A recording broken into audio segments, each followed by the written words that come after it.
Chaos Cultists. You converted them, you like them, now you gotta paint them.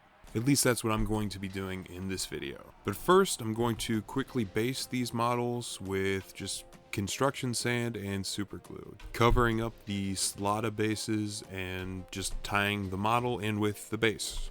Once the glue is dried, I attach the models with some regular blue poster tack to a scrap piece of cardboard, and then I take it outside to prime with some department store spray paint, in this case, Krylon Satin Almond.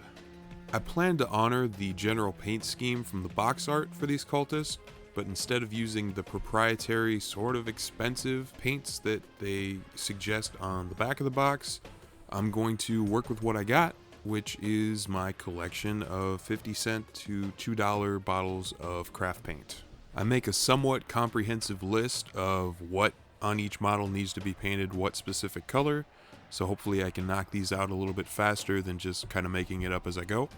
And I'm starting off with blue, which in this case is Apple Barrel's English Ivy. This isn't the most opaque paint in the world, one of the drawbacks of using craft paint, so I end up having to go over the model 2 to 3 times, sometimes 4, just using light coats, not getting too heavy-handed with it. Eventually I get a solid blue color.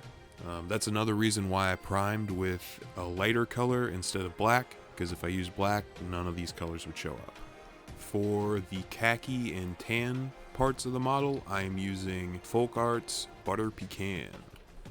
And I only had to apply 1 coat for this paint, so that was nice. I use Apple Barrel's Pewter Gray to paint the wrist tape, one of the shoulder scarves, some pants, and parts of the boots. This paint only needed 1 coat as well. Using Craftsmart's Holiday Red, I paint all the red parts. Using Folk Art's Wrought Iron, which is a really dark bluish green, I paint all the boots. Antique Copper, Antique Gold, and Gunmetal Gray by Folk Art are all used for the metallics. If I had base coated the metallic parts in black first, the paint would have showed up a lot better, but don't worry, I'll just paint them 2 or 3 times to get a solid color. Craftsmart's Dark Taupe will be the skin color. Once everything's base coated, then it's time for the real magic. I'm using Minwax True Black Wood Stain as a wash, and I'm covering the blue, gray, and metallic parts of the model, making sure to use my brush to pick up any excess so that it only fills in the recesses of the model. I waited about 8 hours for this to dry, although I think the can says 24 hours. And I go back over some of the parts of the model where I didn't intend for the black wash to go over, just to clean up those areas for the next wash, which is Minwax English Chestnut. And I'm using that on basically everything else and wiping away any excess.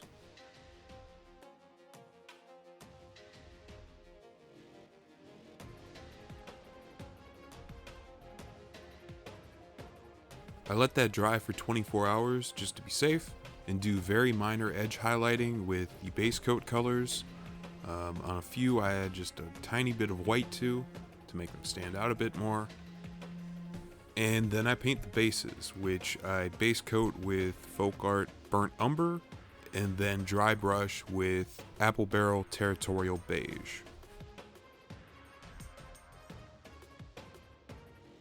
And don't forget to paint your base rims black.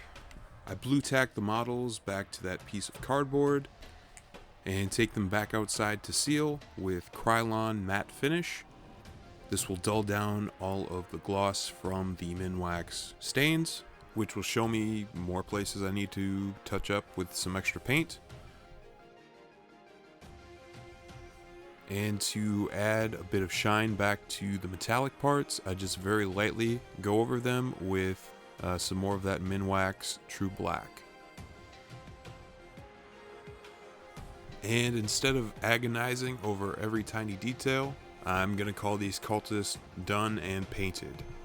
I wasn't necessarily aiming for a speed paint, but I got these 5 models done in roughly 2.5 hours. That is if you don't factor in the day and a half to wait for the wood stains to dry.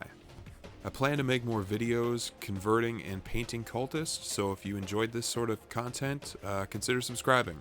And if you found any of this entertaining or helpful, Vader bomb the like button. Alright, thanks for watching, and I'll catch you in the next one.